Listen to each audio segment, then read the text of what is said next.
Again here at 4 with a live look on the tarmac at Hartsfield Jackson, where earlier one plane there clipped another, with one of those planes taking on a lot of damage. Hundreds of passengers, they were impacted when these two planes collided. This took place around 10 o'clock this morning. That's right, Faith. And one of those planes belonging to Delta, the other to Endeavor Air, which is owned by Delta. 11 Alive's Joe Ripley joining us live outside Hartsfield Jackson following this developing story today. So, Joe, what's the latest on the passengers and the crew involved?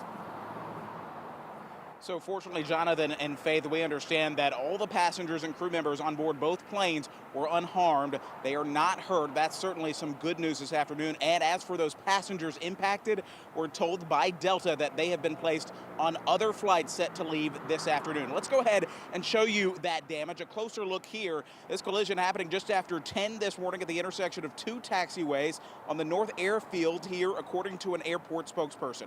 A Delta Airbus A350 was waiting to take off for Tokyo, Japan, when its wingtip hit the tail of an Endeavor Bombardier CRJ-900 bound for Lafayette, Louisiana. Delta says the 221 passengers on its flight had to be bused to the concourses. The Endeavor plane, meantime, had 56 passengers on board. They were all able to get off the plane once it made it safely back to the concourse. We spoke with an aviation expert today to learn how this collision could have happened.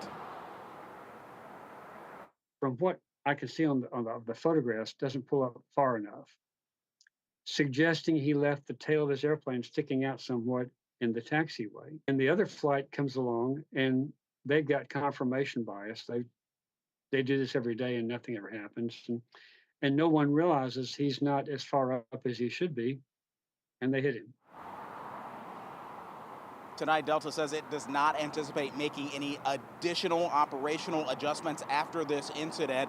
As for the airport, there was minimal disruption, according to a spokesperson, minimal operational impact because of this incident. Now the NTSB and the FAA are investigating just exactly how this collision happened in the first place. We're live at Hartsfield Jackson. Joe Ripley, 11 Alive News. Joe, thank you for that update.